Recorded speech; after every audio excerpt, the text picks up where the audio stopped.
ఈరోజు ఏం జరగబోతుంది అనేది చూద్దాం. అలానే ఓటింగ్లో ఎవరై ప్లేస్లు ఉన్నారో చూద్దాం.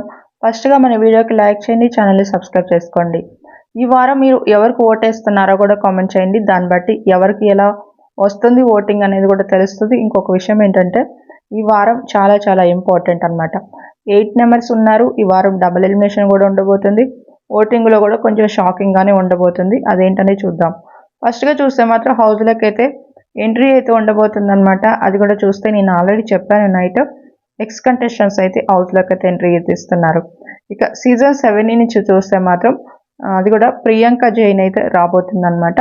హౌస్లోకి ఆల్రెడీ ఎంట్రీ ఇచ్చేశారు. ఇప్పుడు టాస్క్ కూడా జరిగిందనమాట. కెప్టెన్సీ కంటెండర్ టాస్క్ అయితే పెడతారనమాట. ఇక ఈ వారం అంతా కూడా ఇలానే ఉంటాయి.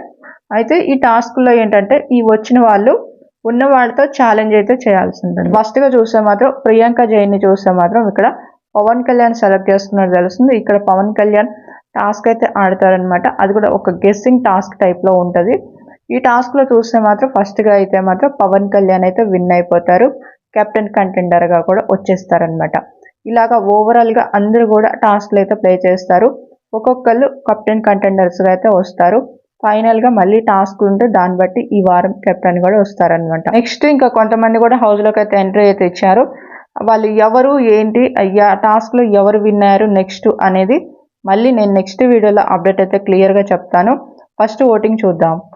ఓటింగ్లో చూస్తే మాత్రం ఫస్ట్ ప్లేస్లో అయితే తనూజ అయితే కనిపిస్తుంది. తనూజకి అయితే ఒక 30% ఓటింగ్ అయితే వస్తుందన్నమాట ప్రజెంట్ అయితే ఓటింగ్. సెకండ్ పొజిషన్లో చూస్తే కళ్యాణ్ అయితే ఉన్నాడు. కళ్యాణ్కి కూడా 27 వరకు వస్తుంది ప్రజెంట్ అయితే. థర్డ్ పొజిషన్లో చూస్తే మాత్రం ఇమ్మో అయితే కనిపిస్తున్నాడు. ఇమ్మో కూడా వచ్చేసి ఇక్కడ ఒక 9% ఓటింగ్ అయితే వస్తుంది. కళ్యాణ్ అలాని చూస్తే తనుజ వీళ్ళిద్దరూ నామినేషన్లో స్ట్రాంగ్ కంటెస్టెంట్స్ ఉన్నారు కాబట్టి మిగతా వాళ్ళందరికీ కూడా ఓటింగ్లో కొంచెం ఈ వారం తగ్గుతుంది. డేంజర్ పొజిషన్లో కూడా వస్తారనమాట. సంజన గారికి కూడా ఒక 7% ఓటింగ్ అయితే వస్తుంది. నిన్న గొడవ జరిగింది కదా, అది కూడా చూస్తారు. రీతు ఇంకా సంజన గారు ఎవరు కరెక్ట్ అనుకుంటున్నారో కామెంట్ అయితే చేయండి. ఇక నెక్స్ట్ చూస్తే డిమాండ్ పవన్ ఉన్నారు. డిమాండ్ పవన్ కూడా ఒక 6 వరకు వస్తుంది అనమాట. 6th పొజిషన్లో చూస్తే మాత్రం ఇంకా బర్నీ గారు అయితే కనిపిస్తున్నారు. బర్నీ గారికి కూడా ఒక 6 వరకు వస్తుందన్నమాట. నాకు తెలిసినంత వరకు కొంచెం డేంజర్ పొజిషన్లోనే ఉన్నారు. ఆ తర్వాత పొజిషన్లో చూస్తే మాత్రం ఇంకా దివ్య నిఖిత కనిపిస్తుంది. దివ్య నిఖితకు కూడా ఒక 5 వరకు వస్తుంది. లీస్ట్లో చూస్తే సుమన్ శెట్టి గారు 5 వరకు వస్తుంది అనమాట. దివ్య నిఖిత ఇంకా సుమన్ శెట్టి గారు వీళ్ళిద్దరైతే మోస్ట్లీ డేంజర్ అనమాట. ఈ వారం డబుల్ ఎలిమినేషన్ అనేది చాలా షాకింగ్గా ఉంటుంది. మీరైతే అఫీషియల్గా అస్సలు ఓటింగ్ అనేది స్టాప్ చేయకుండా అందరికీ కూడా ఓటింగ్ చేసుకోండి. ఈ 8 మెంబర్స్లో మీ ఫేవరెట్ ఎవరో వాళ్ళకే చేయండి.